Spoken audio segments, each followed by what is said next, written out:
for the shamrock. And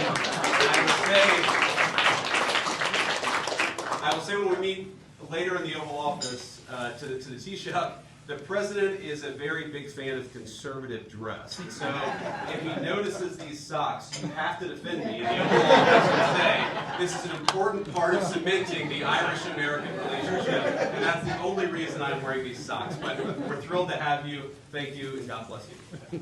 And I've been told that our small island holds a special place in your shared memories, as you said to me earlier, that you enjoyed a road trip to Ireland. Now, the Vice President did say the road trip could be somewhat difficult next time round, given the number of vehicles that might have to be attached.